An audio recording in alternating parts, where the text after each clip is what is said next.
Thank you. आप आ जाना। 2 minute शांत रहना, कोई प्रॉब्लम नहीं। बरचारा ओ slow slow slow slow slow అన్నా బాగున్నారా అన్నా? Good evening. మార్నింగ్ నుంచి ఉన్నారంట.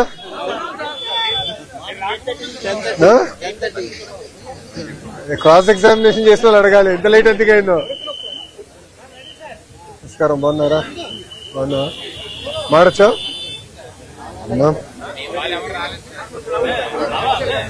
రాలేదా?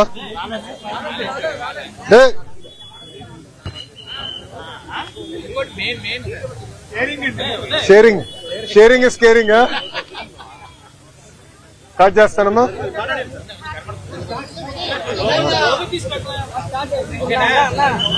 మీడియా మిత్రులందరికీ నా నమస్కారం. 2019లో తెలుగుదేశం పార్టీ ఆనాడు ఓడిపోయినప్పుడు కావాలని తప్పుడు వార్తలు రాసి వ్యక్తిగతంగా నన్ను డిఫేమ్ చేయాలని ఆనాడు నా ఫోటో పెట్టి కింద క్యారికేచర్ పెట్టి ఏకంగా నేను విశాఖపట్నానికి వచ్చినప్పుడు 5 సంవత్సరాల్లో లాంజ్లో స్నాక్స్ కి సుమారుగా 25 లక్షల రూపాయలు ఖర్చు పెట్టానని ఒక టైటిల్ పెడతాం జరిగింది. చిన్నబాబు చిరుతిండి 25 లక్షలండి అనే టైటిల్తో పక్కన ఫోటో పెట్టి ఏకంగా ఆనాడు ఆర్టికల్ వేశారు. ఆ రోజు నుంచే నేను సాక్ష్యమైన పోరాటం మొదలు పెట్టాను. ఎవరన్నా కానీ మీడియా మిత్రులు కానీ ఎవరన్నా కానీ ఒక ఆర్టికల్ వేసేటప్పుడు ఫ్యాక్ట్స్ అని వెరిఫై చేసుకోవాలి. అవసరమైతే ఎవరిపైన అయితే రాస్తున్నామో వాళ్ళకి ఫోన్ చేసి ఇట్లా ఏబోతున్నాం, మీ అభిప్రాయం ఏంటి, మీ వర్షన్ ఏంటి అనేది జనరల్ గా కనుక్కునే సంస్కృతి ఉంటుంది. కానీ అలాంటిది ఏం చేయకుండా కావాలని నన్ను కించపరిచే విధంగా ఆ ఆర్టికల్ వేసి ఆ రోజు పబ్లిష్ చేస్తాం జరిగింది. దానిపైన నేను సుమారుగా గత 6 సంవత్సరాలుగా నేను పోరాడుతున్నాను. ఇది 7వసారి నేను ఈ కేసు పైన విశాఖపట్నానికి వస్తాం. ఆ రోజు ద వీక్ అని వీక్లీ మ్యాగజైన్ కూడా ఆర్టికల్ వేస్తే నేను వాళ్ళకి నోటీస్ పంపించి ఆధారాలతో సహా, ఎందుకంటే ఏ డేట్స్ అయితే ఆర్టికల్ వేశారో ఆ రోజులు నేను విశాఖపట్నంలో లేదని కూడా నేను నిరూపిస్తాం కూడా జరిగింది. అది తెలుసుకుని వాళ్ళు ఏకంగా రిజైండర్ వేసి క్షమాపణ కూడా కోరటం జరిగింది. నేను గతంలోనే చెప్పాను, 2014 నుంచి 19 కానివ్వండి, ఇప్పుడు కూడా అంటే గడిచిన 18 నెలలు కానివ్వండి, నేను విశాఖపట్నానికి వచ్చినప్పుడు ప్రభుత్వం నుంచి టికెట్ తీసుకోవట్లేదు, ప్రభుత్వ గెస్ట్ హౌస్ లో నేను ఉండట్లేదు. నేను వాడే వాహనాలు 2 వాహనాలు కూడా ప్రభుత్వ వాహనాలు కాదు. ఆ డీజిల్ ఖర్చు కూడా నాదే. నేను తాగే వాటర్ బాటిల్ కానీ చివరికి కాఫీ కూడా ఎయిర్పోర్ట్ లో లాంజ్ లో ఒక 5 నిమిషాలు నాయకులు మాట్లాడాలంటే లాంజ్ లో కాఫీ పౌడర్, వాటర్, చివరికి మగ్గు కూడా నాదే. ఎందుకంటే నాకు ఇది మా తల్లి నాకు నేర్పించిన సంస్కృతి. మనం ప్రజాస్వామ్యంలో ఉన్నాం. ప్రజలకు పవిత్రమైన బాధ్యత మనకు పెట్టారు. వాళ్ళు ఏ నమ్మకంతో అయితే మనకు గెలిపించారో ఆ నమ్మకం నిలబెట్టుకోవాల్సిన బాధ్యత మనందరిపైన ఉంటుంది. ఏమున్నా ఖర్చులు కుటుంబం పరంగా మేము బనాయిస్తాం. నేను గతంలోనే చెప్పాను, ఇంట్లో అమ్మ బ్రహ్మని సంపాదిస్తే బాబు గారు నేను ఖర్చు పెడుతున్నాను అని. మా క్రెడిట్ కార్డు బిల్లు కూడా వాళ్ళే కడతాం జరుగుతుంది. సో ఒక పారదర్శకంగా నిలబడాలన్న ఆలోచనతో మేము చేస్తున్నాం. ఇక్కడ మీడియా మిత్రులు కూడా తెలుసు, నేను ఎప్పుడు విశాఖపట్నంకి వచ్చినా గవర్నమెంట్ ప్రోగ్రామ్ వచ్చినా కూడా నేను తెలుగుదేశం పార్టీ కార్యాలయంలో ఆనాడు పాదయాత్రకు వాడిన బస్సులోనే నేను పడుకుంటా పొద్దున్న లేసి కార్యకర్తలు కలిసిన తర్వాతనే ఏ కార్యక్రమానికి అయితే నేను బయలుదేరటం కూడా మీరందరూ చూస్తాం జరుగుతుంది. సో క్రమశిక్షణ, ఒక పట్టుదలతో ప్రజలకు సేవ చేయడానికి నేను రాజకీయాల్లోకి వచ్చాను. అందుకే తప్పుడు వార్తలు రాసినప్పుడు నాకు చాలా బాధ కలిగింది. క్యారికేచర్ వేసి, అంటే పైన నా ఫోటో కింద క్యారికేచర్ వేసి నన్ను కించపరిచే విధంగా చేసినప్పుడు దీని మీద పోరాడాలని ఆనాడే నేను నిర్ణయించాను. తప్పుడు రాత్రులపైన తప్పనిసరిగా నాడు నేడు ఎప్పుడు నేను పోరాడతాను. 2 కాదు, 3 కాదు, 5 కాదు, ఇంకో సంవత్సరం ఎక్కువ పెట్టినా న్యాయం నా వైపు ఉందని నేను బలంగా నమ్ముతున్నాను. నేను గెలుస్తానని కూడా నేను నమ్ముతున్నాను. ఎందుకంటే నేను ఏనాడు తప్పు చేయని వ్యక్తి, నేను చేయబోను కూడా. సో ఇప్పుడు మీడియా మిత్రులు కానీ ప్రశ్న ఉంటే దానికి సమాధానం చెప్పేదాన్ని నేను సిద్ధం.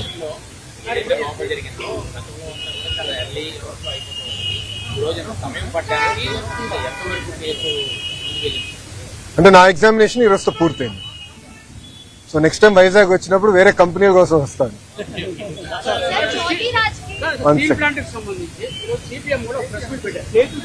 విశాఖ ఎకనామిక్ రీజన్ సంబంధించి 2500 ఎకరాలు స్టీల్ ప్లాంట్ తీసుకుంటామని అంటున్నారు. ఎవరన్నారండి? ఒక్క నిమిషం సార్, ఒక్క నిమిషం. 2500 ఎకరాలు విశాఖ ఎకనామిక్ రీజన్ కోసం తీసుకుంటున్నారు స్టీల్ ప్లాంట్. ఆల్రెడీ 1100 ఎకరాలు సేల్కి ఇచ్చారు, వాళ్ళు వాడలేదు. అలా 3000 ఎకరాలు తీసుకుంటారు.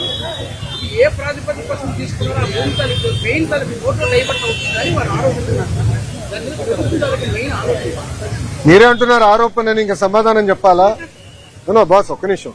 ఎవరైనా స్టేట్మెంట్ ఇచ్చారా? మంత్రి కానివ్వండి, అంటే గౌరవ ముఖ్యమంత్రి గారు కానివ్వండి, గౌరవ ఉప ముఖ్యమంత్రి గారు కానివ్వండి, ప్రభుత్వం సంబంధించిన అంటే ఎన్డీఏ ప్రభుత్వానికి సంబంధించిన ఎవరన్నా స్టేట్మెంట్ ఇచ్చారా? ఫలానా భూమి 14,000 కోట్ల రూపాయలు కేంద్ర ప్రభుత్వం, రాష్ట్ర ప్రభుత్వం విశాఖ ఉక్కుని కాపాడేదానికి మేము ఇన్ఫ్యూజ్ చేశాం. ఈరోజు విశాఖ ఉక్కు 3rd మన బాయిలర్ ఏదైతే ఉందో అది కూడా మేము యాక్టివేట్ చేశాము. ఫుల్ ప్రొడక్షన్ కి మేము తీసుకొచ్చాము. గతంలో కూడా ఇలాంటి పరిస్థితి వస్తే ఆనాడు వాజ్పేయి గారు, చంద్రబాబు నాయుడు గారు కలిసి విశాఖ ఉక్కుని కాపాడారు. ఈ రోజు మోడీ గారు, చంద్రబాబు నాయుడు గారు కలిసి మళ్ళీ విశాఖ ఉక్కుని కాపాడుతున్నారు. సో అపోహలు ఏం అవసరం లేదు. విశాఖ ఉక్కుని ప్రైవేటీకరణ జరగదు, జరగనీయం. కానీ విశాఖ ఉక్కు ప్రాఫిట్ లో నడవాలని మేము అందరం కోరుకుంటున్నాం. ఎందుకంటే పదే పదే బెయిల్అవుట్లు ఇస్తాం, కరెక్ట్ కాదు. ప్రాఫిట్ లో నడవాలి, దానికి అందరూ సహకరించాలి. విశాఖ ఉక్కుకి సంబంధించిన భూమి 1 ఎకరం ఒరిజినల్ ఇంటెన్షన్ కి ఇచ్చారో దానికే వాడతాం తప్ప వేరే దానికి డైవర్ట్ చేయాలన్న ఆలోచన ఎన్డీఏ ప్రభుత్వానికి లేదు. సిపిఎం సోదరులకి స్క్రిప్ట్ ఎక్కడి నుంచి వచ్చిందో వాళ్ళే దానికి సమాధానం చెప్తే బాగుంటుంది. వాళ్ళ హయాంలో వచ్చింది, మా పక్క వాళ్ళు చేసుకున్నారంటూ కూటమి ప్రభుత్వంపై ఇప్పటికే వైసీపీ గవర్నమెంట్ అయితే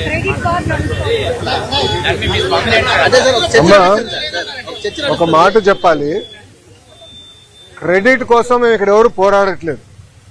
పని చేసేదానికి, ప్రజలకి పెద్ద ఎత్తున ఉద్యోగాలు, ఉపాధి కల్పించడానికి మేము అహర్నిశలు కష్టపడుతున్నాము. దయచేసి అది గుర్తుపెట్టుకోండి. ఇదే జగన్మోహన్ రెడ్డి గారు ఆనాడు ఏం చెప్పారు?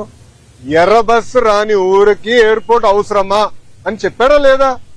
వీడియో మీరు చూసారా లేదా? మళ్ళీ ఇప్పుడు ఆయన వచ్చి అన్ని మాటలు మాడితే ఎంతవరకు న్యాయం? నంబర్ 1. నంబర్ 2, ఆనాడు జిఎంఆర్ కి సుమారుగా 2600 ఎకరాలు కూటమి ప్రభుత్వం అందజేసింది. నన్ను అడిగితే అది ఇంకా తక్కువ. ఒక్క హైదరాబాద్ ఎయిర్పోర్ట్ కి 5000 ఎకరాలు ఇచ్చాం. ఆనాడు ఇదే పెద్ద మనుషులు ఏమన్నారంటే హైదరాబాద్ ఎయిర్పోర్ట్ కి 5000 ఎకరాలు అవసరమా, ఎయిర్పోర్ట్ కి 5000 ఎకరాలు అవసరమా? ఈ రోజు మీరు హైదరాబాద్ ఎయిర్పోర్ట్ చూడండి, అదే సమయంలో బెంగళూరు ఎయిర్పోర్ట్ చూడండి. ఈ రోజు బెంగళూరు సిటీ 2వ ఎయిర్పోర్ట్ కోసం ఎత్తుకుతున్నారు. కానీ అదే హైదరాబాద్ రాబోయే 100 సంవత్సరాలు కూడా కావాల్సిన డెవలప్మెంట్ కి భూమి రెడీగా ఉంది. ఇదే టెర్మినల్ ఇంకొక మిర్రర్ కాపీ అటు పక్కన చేయొచ్చు. సో అలా ముందు చూపుతో ఒక విజన్ తో చంద్రబాబు నాయుడు గారు ఆనాడు చేశారు. జగన్మోహన్ రెడ్డి గారు అధికారంలోకి వచ్చిన తర్వాత జిఎంఆర్ కి ఇచ్చిన భూమి కూడా వెనక్కి తీసుకున్నాడు. సుమారుగా 600 ఎకరాలు వెనక్కి తీసుకున్నారు. కూటమి ప్రభుత్వం తిరిగి వచ్చిన తర్వాత ఆ భూమి మళ్లీ జిఎంఆర్ కి తిరిగి ఇచ్చారు. ఎందుకు ఇచ్చారు మనం చెప్పాలి.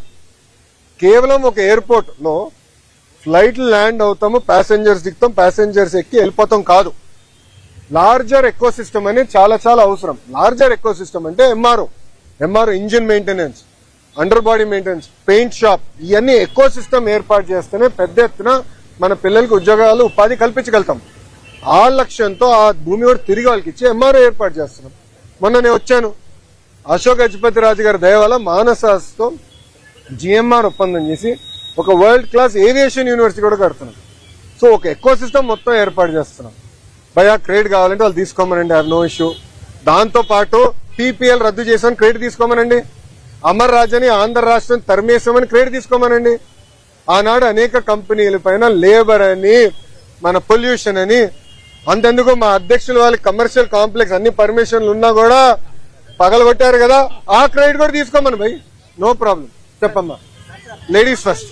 సోషల్ మీడియాలో ట్రెండ్ అయ్యి వాళ్ళకి పేరు వచ్చిన తర్వాత జ్యోతిరాజ్ గారు కానీ మన పవన్ కళ్యాణ్ గారు కానీ బ్లైండ్ క్రికెటర్స్ కానీ అప్పుడు పిలిచి సన్మానించడం మనకి క్యాష్ ప్రైజ్ ఇవ్వడం అనేది జరుగుతుంది. అవునమ్మా. సో ముందే ఎందుకు అది చూడట్లేదు అనేది అమ్మా. దానివల్ల ఒలింపిక్స్ లో చాలా తక్కువ వస్తున్నాం కదా మనం. అగ్రీ అమ్మా. ఇప్పుడు ఏంటంటే స్పోర్టింగ్ ఎకో సిస్టమ్ మొత్తం మనం క్రియేట్ చేయాల్సిన అవసరం ఉంది. అందుకే మీరు చూస్తే నేను ఇండియన్ ఉమెన్ క్రికెట్ టీంని మీరందరూ గుర్తించిన ముందర నేను కలిసిన వాళ్ళు. అప్పుడు మితాలి గారిని కలిసాం. మితాలి గారిని ఏకంగా ఒక అడ్వైజర్ గా ఆంధ్ర క్రికెట్ అసోసియేషన్ అడ్వైజర్ గా నియమించాం. సో మితాలి గారితో కూడా మేము ఏం మాట్లాడామంటే షీ ప్లేస్ అని ఒక ప్రోగ్రామ్ రూపొందిద్దాం. అంటే మహిళలు పెద్ద ఎత్తున ఒక క్రికెట్ లో, ఇప్పుడు అదే విధంగా మన వెయిట్ లిఫ్టింగ్ లో కానివ్వండి, మన ట్రాక్ అండ్ ఫీల్డ్ లో కానివ్వండి, చెస్ లో కానివ్వండి, ఇట్లా పెద్ద ఎత్తున ఎట్లా ప్రోత్సహించాలి దాంట్లో ఒక పాలసీ ఫ్రేమ్వర్క్ మేము తీసుకొస్తున్నాం. But it is a continuous effort. There is no shortcut, there is no simple solution to it. దీంతో పాటు నేను మన ఆస్ట్రేలియాకి వెళ్ళాను. అక్కడ గ్రిఫిట్ అని ఒక యూనివర్సిటీ ఉందమ్మా. They are known for sports, they are one of the best in the world.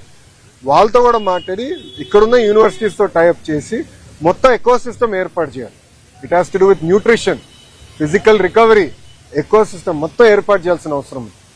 I agree, మనం చేస్తుంది సరిపోదు. 100% మనం చేస్తుంది నాట్ మోర్ దెన్ 10-12%. కానీ కూటమి ప్రభుత్వం కనీసం గుర్తిస్తుంది. శ్రీచరణిని గుర్తించింది, బ్లైండ్ క్రికెటర్స్ ని గౌరవ ఉప ముఖ్యమంత్రి గారు గుర్తించారు. ఇట్లా నేను కొంతమంది గుర్తిస్తున్నా. చేసి వాళ్ళు కూర్చోబెట్టి వాళ్ళు గతంలో పడిన కష్టాలు ఏంటి, అది వేరేకి అంటే వేరే పిల్లలు ఇబ్బంది పడకుండా ఎట్లా చేయాలి, ఎకో సిస్టమ్ ఎట్లా ఏర్పాటు చేయాలి వాళ్ళు కనుక్కుని we are trying to create an ecosystem. అది ఓవర్ నైట్ అవుట్ అవుతుంది. It requires a lot of effort. Streeshakti ఉచిత బస్సు పథకాన్ని తీసుకొచ్చింది. అయినప్పటికీ చాలా వరకు కూడా బస్ షెల్టర్లో బస్సులు నిలపకపోవడం వల్ల గర్భిణీలు కూడా బస్సులు కనుక పరుగులు తీయాల్సినటువంటి పరిస్థితి వస్తుంది. ఒకవైపు చూసుకుంటే ఆ డీటెయిల్స్ మాకు ఇవ్వండి సార్.